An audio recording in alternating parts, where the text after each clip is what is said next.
Hey guys, it's ViewMasters Reactions, and we're back with the Q&A for episode 10 of The Legend of Vox Machina. We just got done with the introduction to all three episodes. Well, technically the introduction to episode 10 because they don't watch all three at once. But I just saw Sam and Grog in what looked like motion capture suits. They did an awesome little thing in the beginning where they were Grog and Scanlan and then did a little magic smoke, what looked like. I don't know if there was actual smoke in the studio that they used effects on or if it was animation on the side of the screen. Either way, it was done pretty cool. It had the purplish Vox Machina look that I see in front of me right now because I have it on pause, but you guys don't see it. It's black right here. Either way, looked awesome. The way their motions were captured by this thing was so great. They were so in character. Everything was phenomenal. I just was sitting back waiting for them to tell me how I could do this, how I could incorporate myself into it. I would love to just screw around with that. Obviously, it wouldn't be nearly as good because I don't sound like Grog or Scanlan. I mean, I could do impressions, but they're not nearly as good. I don't know if they're good at all, but I'm just going to watch the episode Q&As. Maybe at the end they talk more about that because they basically acted like it was a magical thing that just happened. Sam and Travis just were late to the show. And while we all went looking for them, we had a little thing in the studio, but we were out of ale and Grog and Scanlan didn't want to sit around doing that all day. I could watch that forever, but I also would need some ale or beer or something because at a point I just need to quench my thirst. We're going to watch episode 10. We already saw the introduction to everybody. We got Matt Mercer again. We've got Travis, Sam, Griffin, who is the new guest, who's Delia Briarwood's voice, and we got Tal'dorei again. So let's just jump in. We'll talk more at the end. You guys want to be way ahead, full on edited reactions to all the shows on the channel, seasons ahead of what you're seeing, and hundreds of exclusives you only see on Patreon. The links at the end. If not, this is the Legend of Vox Machina Q&A for episode 10, Depths of Deceit. Watch party. Now, and we go home. it's Q&A And we go time. I'm sorry, these nerds were nerding. I was letting them know. These nerds were nerding. Too many together and they just nerds. Is that adjectives? I guess they are. I guess in that form it's an adjective. No, Can we make I don't know. Tal'dorei and Matt Furbies? I feel like that's a noun. Oh, could you imagine like a little Furby with like little blue hair and the little Furby I can't with, believe like, I just little vest debated on and, over like, little grammar. leather cuff on it. It'd be like a Matt Tal'dorei Furby. I And, would like, so reach in buy the middle of the night and- at least one Vox Machina Furby. I used to have Furbies. Probably. I remember I was Furbies. going in a whole nother direction. Nerbies. With, like, Nerbies, because I was amused by like an off-brand Furby. It just won't make eye contact with you unless you're not looking at it, and then it stares at you.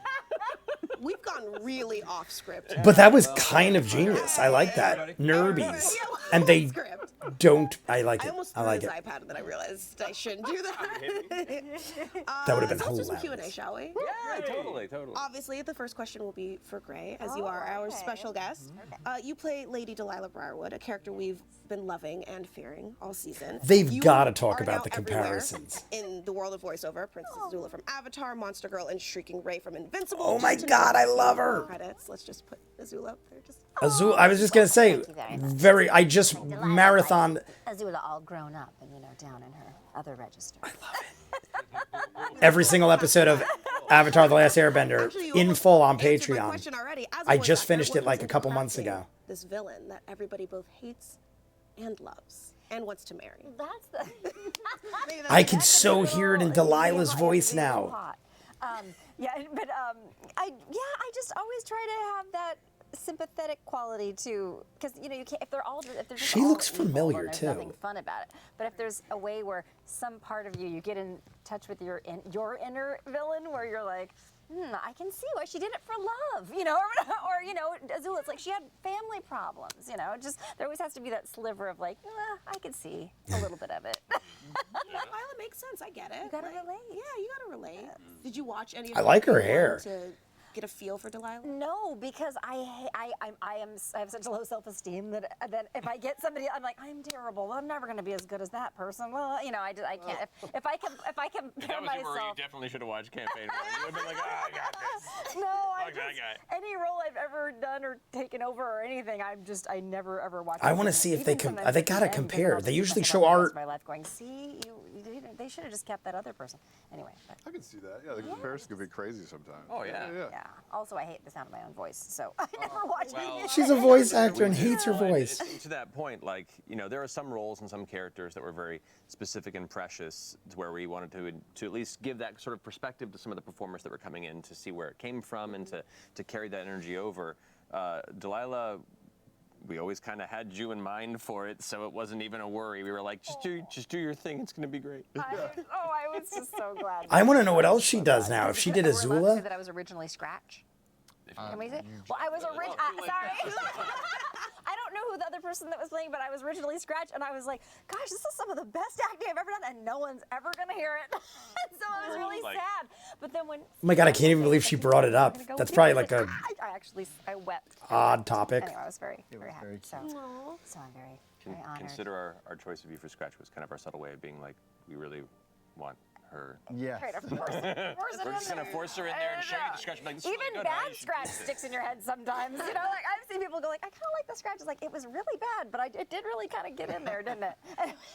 Well, speaking of the process of casting, That is Delilah, we have some art. An of Delilah. awkward topic to bring up. Concept art to look over. So I kind of want to know, since Delilah is your character, what was the process behind it? What were you thinking? Boom. What's This is going on like in your mind? Ooh. what I want to There say. you go. Yeah. It's Very slender over there. Very cleaned up. Oh, that one's like one. She has a collar there. kind of like Different spiderweb dark look. debutante feel. Eyes. Somebody who Look at the eyes comes down there. Definitely from an elevated social position, but has lost it and is trying to reclaim it through their presentation. All of them through the are way that they interesting. Kind of lord over those that are around her. The collar's different. And definitely kind of almost a Tim Burton-esque flair to her aesthetic and design. I dig 'em Philip all. Ross just gave the initial takes on that. We were like, I yeah, like the this more is spider there. webby, even though I Take a few things freaking here, hate there's spiders. the go, and- The evil in her, it works. Yeah, for that one, I think the main thing is they just simplified her. I don't know, what is this called? Yeah, This- yeah. All this, the I collar. don't, yeah, The whatever. They did blouse spider webbing mantle. before, but they took out some of the lines. Yeah, it looked like a and they spider also web. Put a couple extra beads on. Yeah, it had a it. collar, had a little pop here, had a little flare going on. And finding it, but it was so nice. They to had a just little see slender her look, thin like a posture, tighter, and all she has to do is lower her eyes and look out from under. almost like she had a corset on. It could have been like a corset look where they tighten you up in the middle. I wear them all the time. Just in white There's stone. definitely some threading going on. Remember this? I don't wear Remember corsets, the I'm Stewart sure. episode eight? Oh yeah. So finding her- Higher. That's why they were very Higher angry to and lose Van Meyer, because higher. he's really Now I good. want to watch Ghostbusters too. Everything was, Yeah. One right here that I am feeling like. It would have been phenomenal if in subsequent episodes her eyebrows just got bushier and bushier. Right, right. That would be interesting, but I would think it had something to do with something like evilness or In this something. episode, well, not really good people. We got to meet Anna Ripley, and she may be on Percy's list, but she ended up helping the Vox Machina in this episode. Question for everyone. What the fuck is up with Dr. Ripley? Why are her intentions so hard to pin down? What's going on? What the fuck is up with that? She makes lots of enemies. She's made an enemy in Percy for sure, and his family. But now she's made an enemy out of the Briarwoods. She's got no friends. Nobody likes. You got no nobody friends for else. you, The opposite of everyone loves Raymond. Ms. Ripley. Everybody hates Ripley. That's the one line. Yeah, that was the direction we gave her. The talented Mr. Ripley. Everybody. Maybe that's, hates her, and I don't know so what that has to she's do with got, anything. The enemy of her enemy is also her enemy. That's a tough place to be. No, it's the Loki dilemma of just like trying to be like, I'm fine. I know everybody hates me and there's terrible things I've done, but I'm fine. I'm fine. No, I'm not. You're fucked. She's just trying. She's knowing. She's waiting for her moment. She knows not to. She doesn't show her hand until I thought it's you too said late. Loki, like Loki. Loki, no, not, I was not like, oh, like the low-key, low-key although she is dilemma. low-key. It's like, Yeah. But Right, it is. You just did the reverse American That's pretty- Guys reveal. That was awesome. I literally was like, wait, did he say low She always key? seems like she's trying Because to play sometimes the the game. subtitles are She totally waits off. Too long until she becomes part of one of the pieces that's being. Yeah, that's good way to describe it. very much a lot of that art. That's solid. Let's get some bongo drums in here. Real big. I have a question for Tyler. I feel like it looks like Travis is wearing Sam's pants because he's got a hoodie on that's a different color. So let's get to that, shall we? This is residuum. The pipes must carry acid for its chemical refinement process. Looks like they're making a lot of it. Residual. Why so much? This was Anders' domain. I only helped them with the ziggurat. Oh, what the heck is this for? That is the acid pool, which I'm also quite familiar with. I love that. The animated.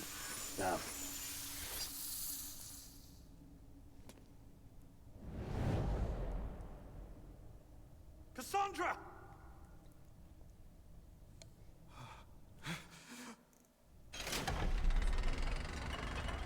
I love how it's all like black and white except the things we need to focus on.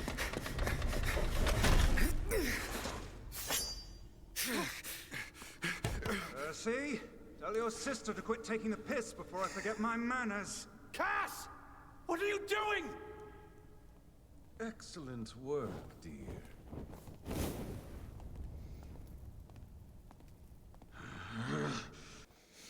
I was just about to say something, but they cut the scene. That was really great. She had Cassandra has a sword, but it's more of like a fencing-looking sword. Vox, I don't mean to upset you here. I'll talk more. It's a memorable moment from the stream. So what was going through your mind when it happened on stream, and did that inform how it was presented in the series?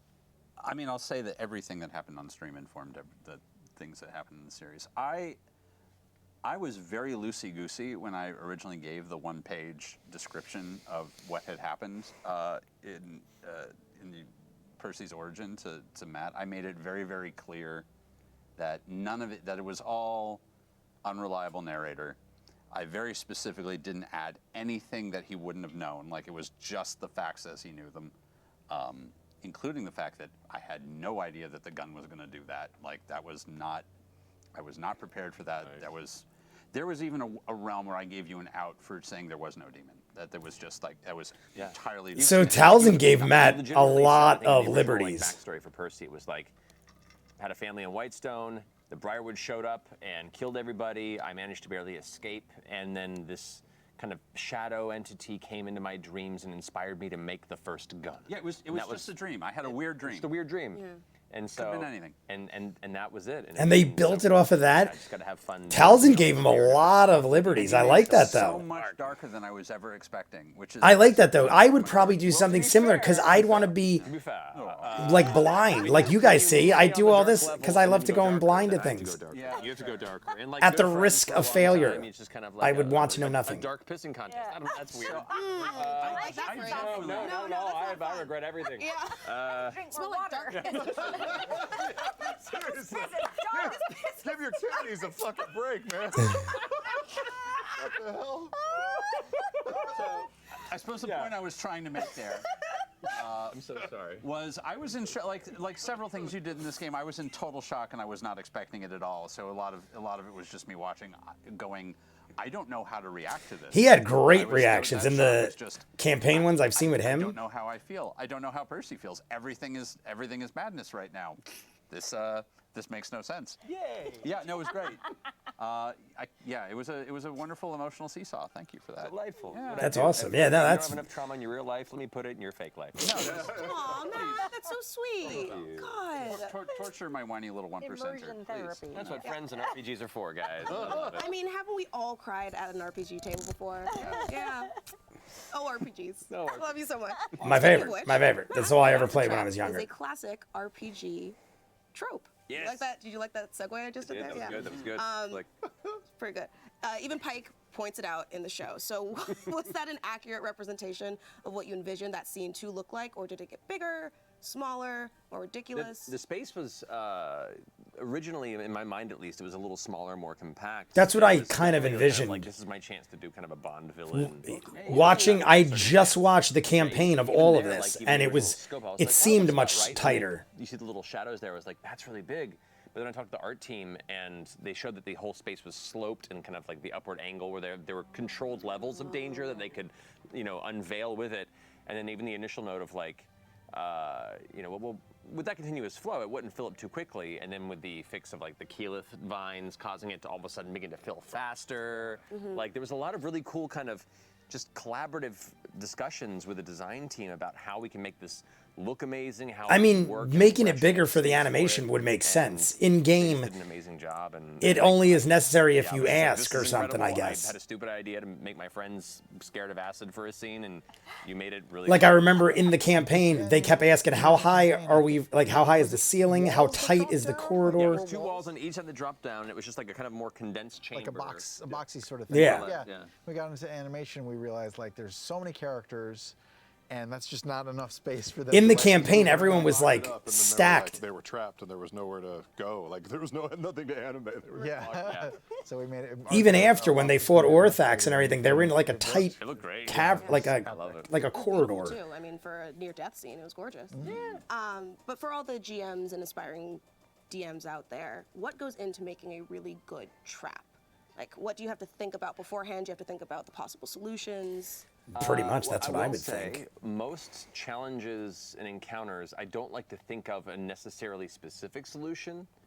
I like to let the players come up with creative solutions to problems I present. So it's like, you know, you build the problem, you build the challenge, and then see what the players come up with and see how they can adapt their creative decision-making towards this circumstance. That also depends on campaign to campaign. If you have players that are very puzzle-oriented, that love, you know, solving a very specific issue, then it can behoove you to go ahead and plan a specific thing that you can give hints to and let them kind of eventually find it. And that, you just kind of feel that out with game group. I would do that. I'm all I about don't wanna puzzles deal and with figuring puzzles. shit out.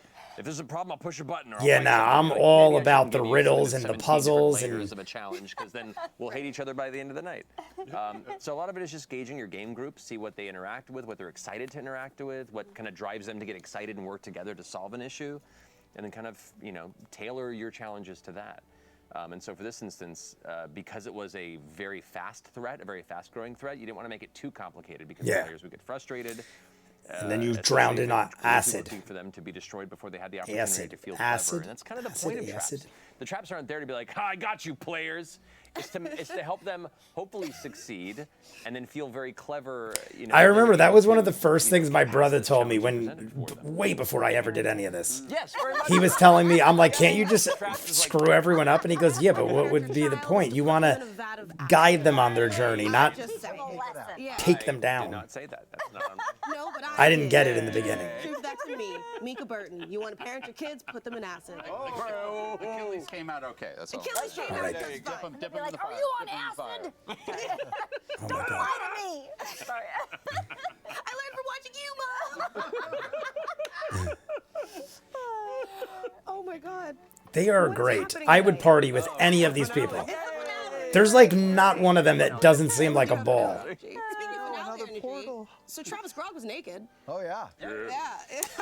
Grog drove naked into a vat of acid. And again, we heard. I haven't Moses seen anything sing campaign Grog related to theory-wise as that, he swims but that would be through acid. interesting. How did you do all of that without blowing out your voice? How did you do that? How did you do that? It's pretty. I think I learned it from Fred Tatasciore in an Avengers session. He was underwater once, and you like scream, and then you do the old like thing. You're like, and you just do that over and over.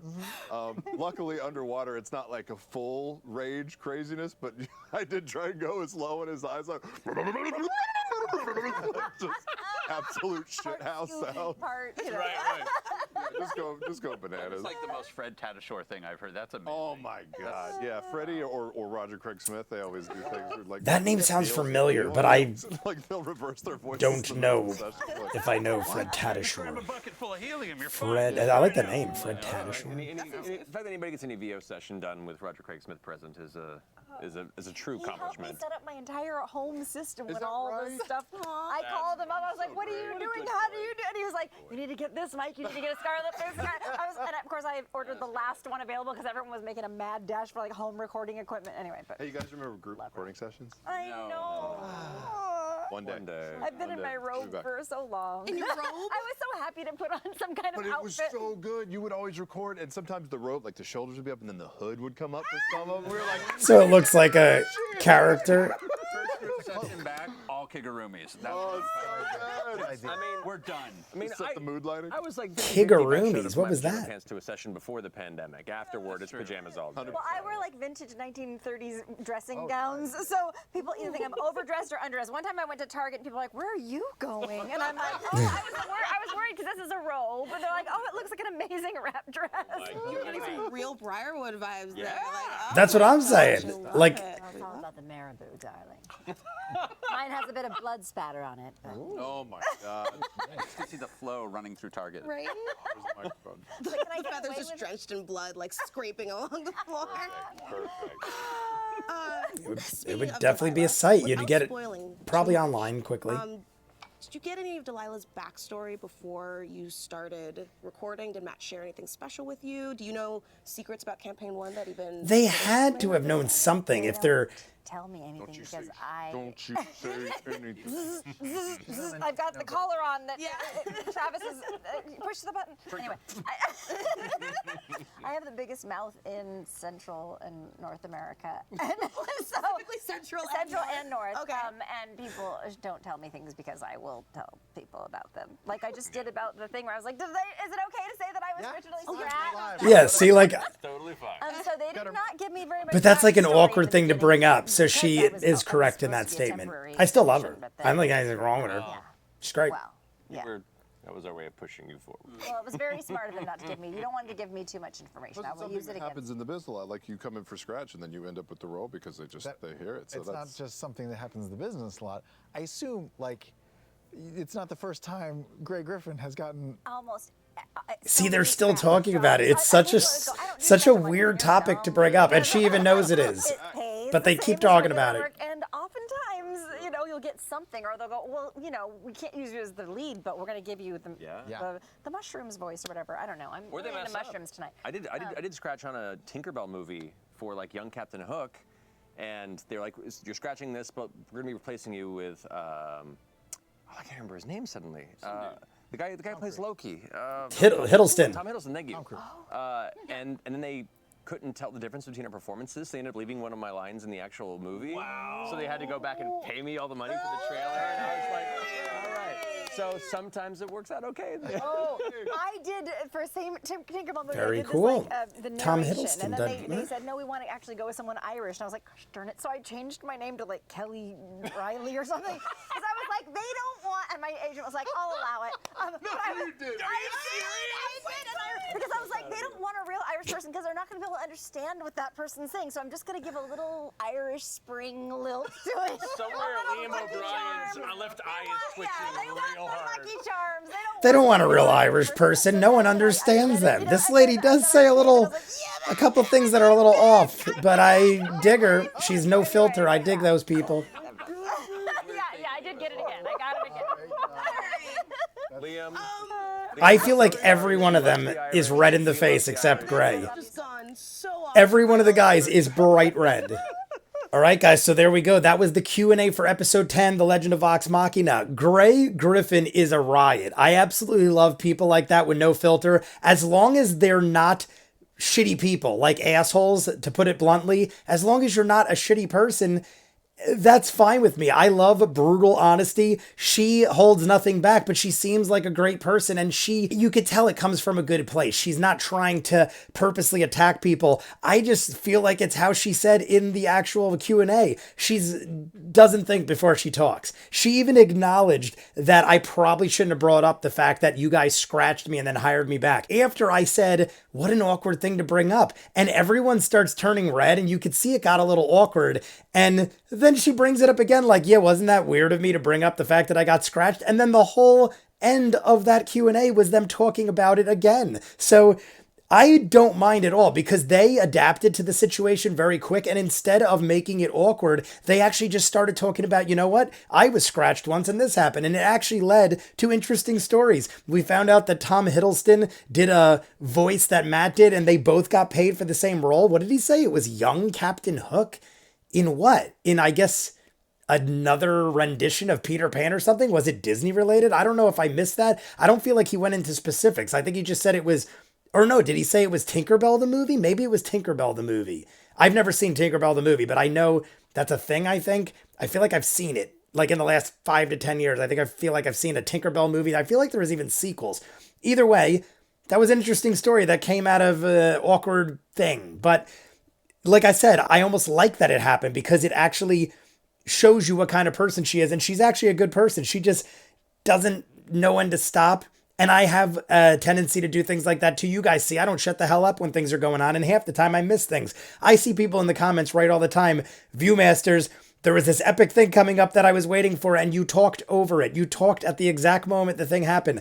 And I still see it and I acknowledge it. But sometimes I'm in a rant and I just go and I don't realize and I talk over it. So I'm not going to fault her for having no filter. I feel like I'm a little better at catching myself from saying things that would put people in an awkward situation. I just don't shut up in general.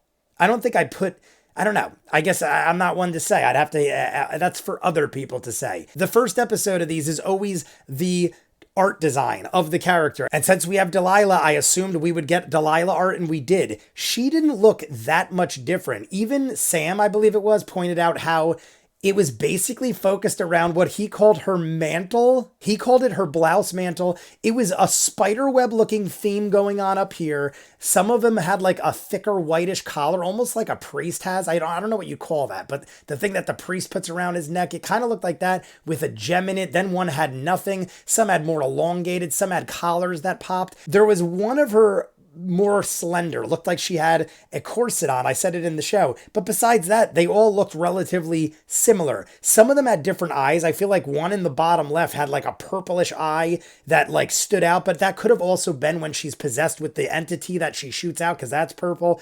Either way, very cool. I love seeing the art. They also showed the ziggurat. They showed like where the ziggurat, or not the ziggurat, they showed where the acid room was. They showed where all the acid shit happened. The episode coming up is the ziggurat episode. So I'm willing to bet we are going to get art of the ziggurat, being as the episode is titled Whispers at the Ziggurat. I gotta assume we're going to get some interesting art and world building. They even said in this one how the acid room was much more condensed, much more smaller. And I know for a fact it is because I said multiple times, I just got done watching 3.5 hours of the entire part 1 and part 2 of episode 35, campaign 1. It was almost 4 hours, and I watched all of the things we just talked about. I watched the acid room, the battle with Delilah in campaign, which is much longer and crazier, and I'm just going to jump into episode 11. You guys want to be way ahead, full unedited episodes, all the shows on the channel, seasons ahead of what you're seeing, and hundreds of exclusives you'll only see on Patreon. The link's in front of me. If not, comments down below, like and subscribe, and I'll see you guys on the next one. Peace.